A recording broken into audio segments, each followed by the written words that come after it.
What's going on, everybody? I would like to introduce you to my favorite camera in the world.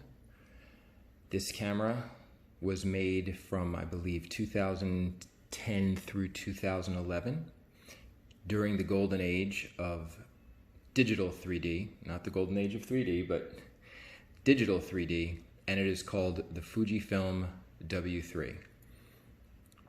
This is my favorite camera because it takes true side-by-side stereographic photos in the way that stereo realist cameras in the in the early part of this century and other film cameras, Viewmaster cameras. It was one of three, I guess, cameras, 3 or 4 on the market during this time that actually took 3D photos. But what sets this one apart from the Panasonic, and I believe there was a, a Sony Blogger, outside of the fact that it takes great shots, is the display on the back. The display on the back of this camera is, forgive the print here, display on the back of this camera is lenticular, which means I can actually see it when I'm looking in 3D. Very similar to the Nintendo 3DS, and when I'm previewing, I can see it, and when I take the picture, oh, I have it on video. It also is a video camera, so there. When I take the picture, I'll go ahead and take the shot, all right, and I can preview right after, and then obviously go through all of my pictures. But this camera is not being made, and no camera analogous to this is being made today. There are plenty of 3D, oh, let me let the dog in. There are plenty of 3D VR 180 cameras being made. This one is, in my opinion, the best of the consumer versions, the Insta360 Evo, but it's 180. So what this does is it shoots 3D. You have the dual lenses. With this camera has a 75 millimeter intraocular distance, or I forget the name of it, but it simulates the human eye and takes one shot from the left and one shot from the right simultaneously. There's a bevy of these cameras being made, but what these cameras are doing is they are filming in 3D VR 180, which is extremely immersive when you have a virtual reality headset. It's a great experience, but there's a couple of criticisms I have. It's not easy to share with people, to go ahead and show somebody a 3-dimensional picture that you just took somewhere of a beautiful site. You have to go through the process of downloading it and stitching it and doing everything you need to get it onto a VR headset. Furthermore, while this is taking 5K video and it's also taking very high resolution photos, the viewing software on the VR headsets is nowhere up to par. It's very, very pixelated. So while it's immersive and it's extremely cool to look at, it's still pixelated, and it takes away from the realism.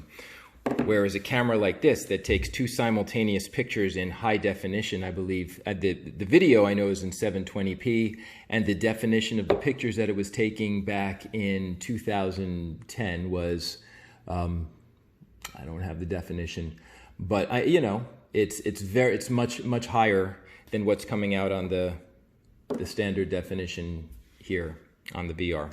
I'll get the definition shortly. But the beautiful thing about this is right after you take the shot, you can show somebody the picture as, right here in the camera. And then while it's still more of an issue to share the picture with the general public than it would be for a 2D picture, you are able to take the pictures that you take in this camera. You're not able to easily do it, but you take them off of this camera and you put them into what most people who use this camera, the software that they're using is called Stereo Photo Maker. And what Stereo Photo Maker does is this camera, as well as the other ones back then, shoots in a file format called MPO, which is a multi-picture object format.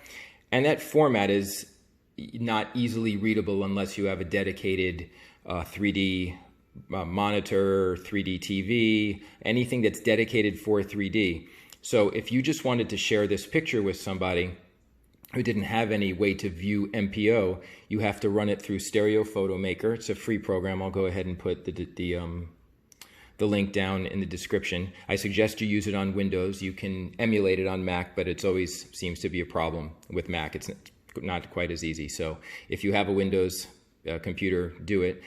And you basically take your MPO shots and you turn them into JPEGs. What I do is at the same time that I'm taking my MPO shots off of here, I turn them into 3 different kinds of JPEGs.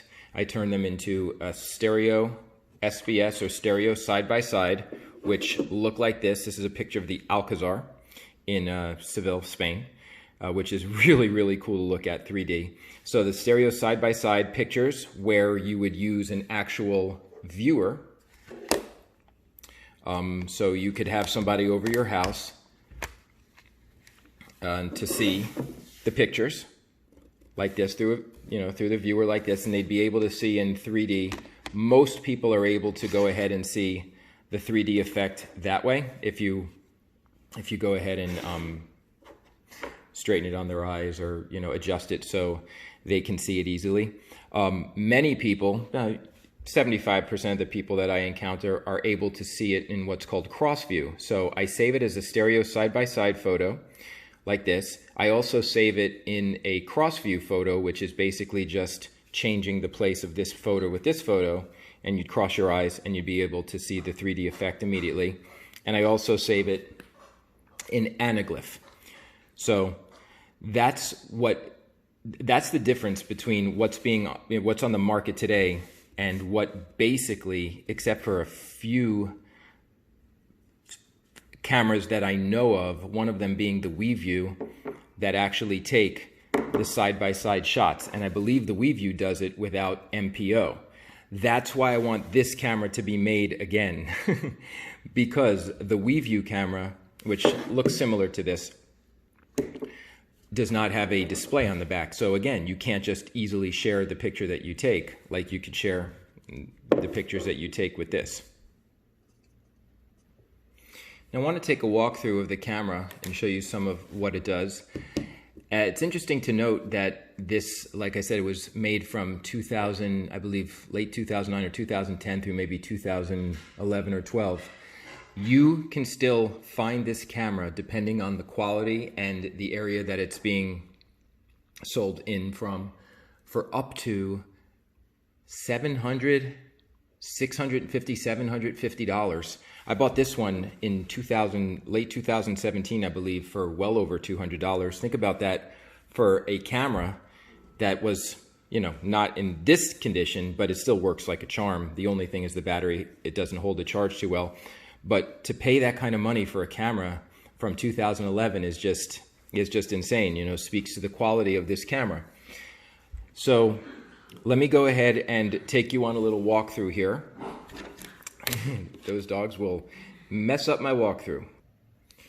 So we're going to start with the bottom of the camera here, and you can see it's dated because it's 2010 technology with the larger SIM card, and the battery, as I said, is unfortunately not holding much of a charge these days. I'm sure I could go ahead and get a new one, but won't be too easy to find. It's a NP50. The camera turns on. It's very cool in the sense that I have other cameras where, and here's a perfect example, where the lenses are completely exposed to the elements, and unfortunately, what happens. Life happens to these cameras as much as we try to take care of them.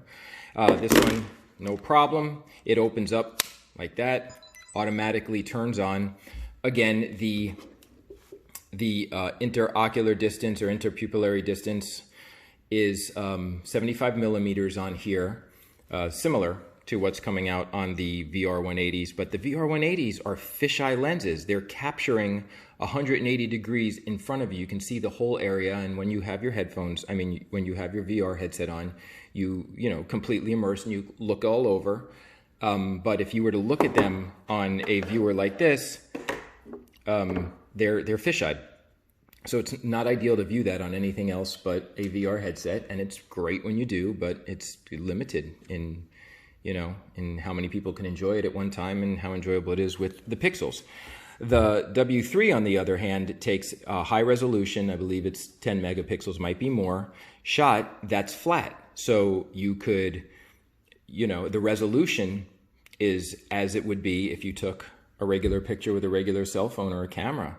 There's no pixelation, and you're completely immersed when you look, you know, when you look through the viewer or any of the other ways that you view 3D. So the flash is very good. It works in low light well. The top, if you look over here, this is actually a parallax control.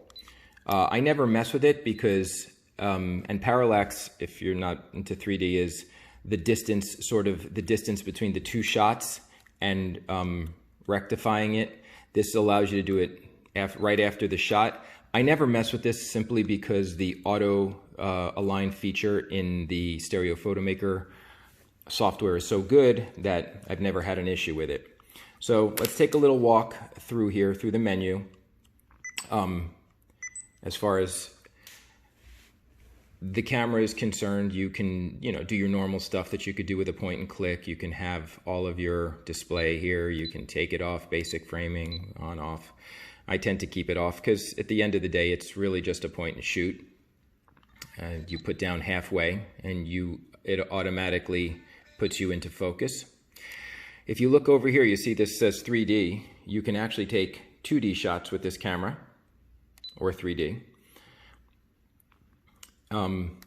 Again, going back to the display, can do all of that. Let's take a walk through the wheel here. So this is your automatic 3D, which is what I shoot 99% on.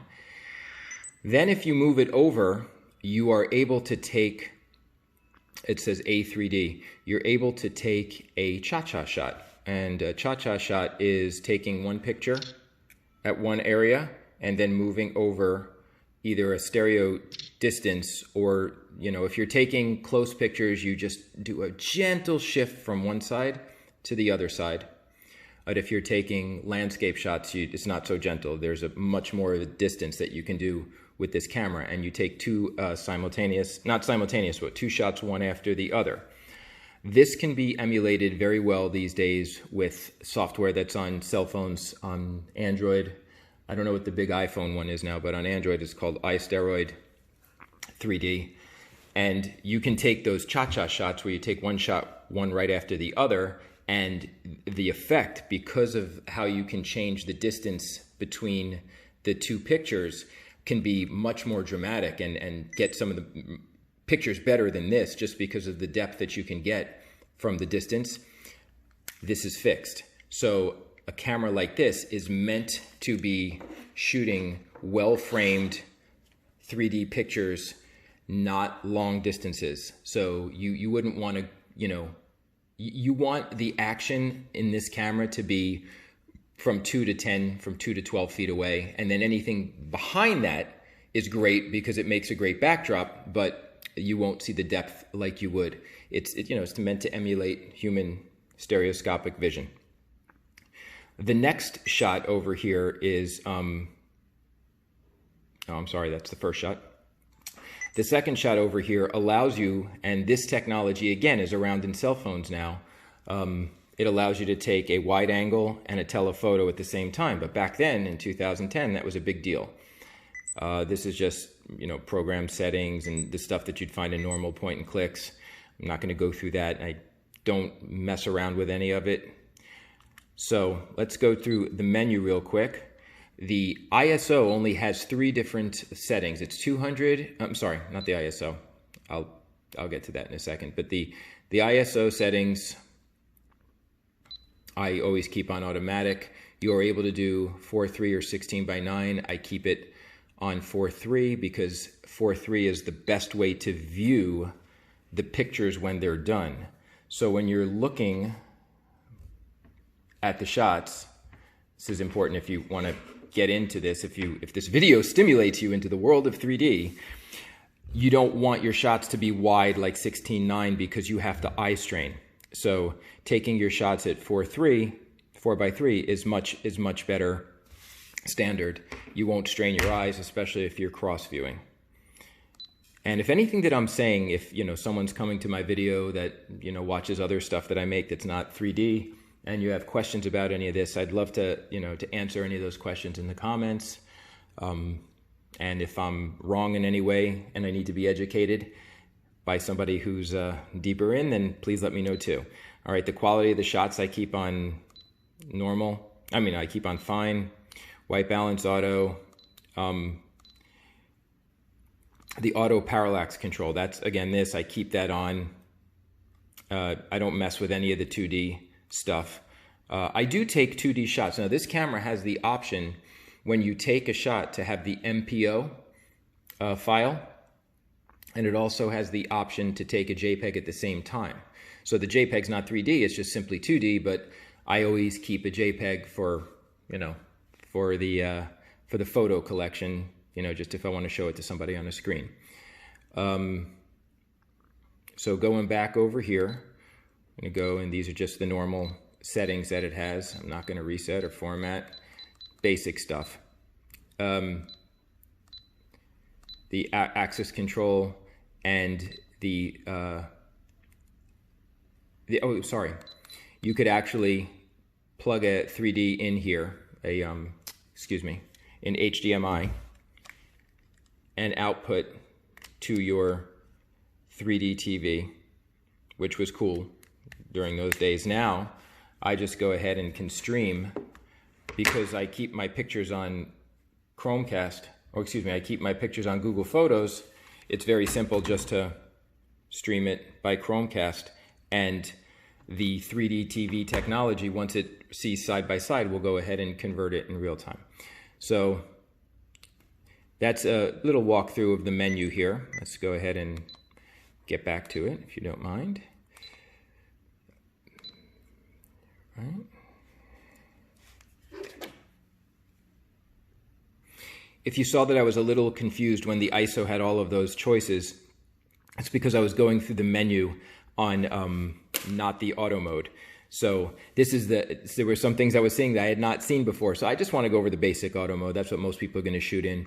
So yeah, you have your three choices of ISO, your auto, 800, 400, and 1600. I keep it on 800 most of the time. Let's get back to the menu here. There's just some stuff in the settings. Again, we got the HDI output and NTSC for the United States instead of PAL.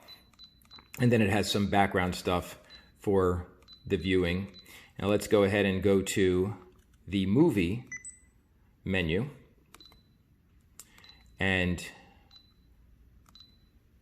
again, you have basically auto parallax control for the movie, and quality you can do 1280 HD, 640, and 320. I do not mess with movies, like I said. It shoots in a format called AVI 3D, which is just cumbersome to view in any watchable way during 2020. So while I know there's not a huge market for a rebirth or a new version of this camera, the technology's fallen out of favor. It will circle back again. It always does. Maybe it's circled back already in the form of virtual reality, which is stereoscopic in 3D. Anyway, but there's just something so classic about the 3D photo. This camera, it would be great if it was made again, simply because, again, the display on the back is magical. When you take a picture and you're able to share it with somebody, and you can just be immersed in the shot. And then even more magical is the ability to go ahead and see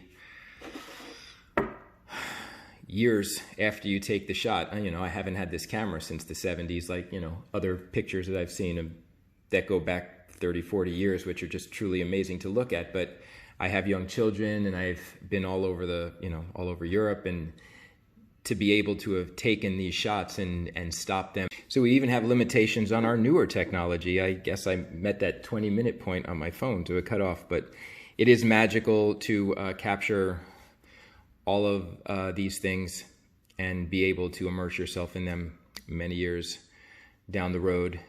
So I definitely suggest that you don't pay $700, $600, $700, whatever some of people on eBay are trying to sell them for. I found this for high 200s. It's definitely worth it. And let's hope that somebody makes a camera as good as this. Thanks for watching. So we even have limitations on our newer technology. I guess I met that 20-minute point on my phone to a cutoff, but it is magical to capture all of these things and be able to immerse yourself in them many years down the road.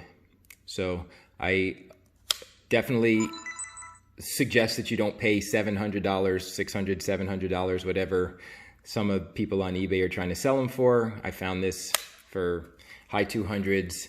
It's definitely worth it. And let's hope that somebody makes a camera as good as this.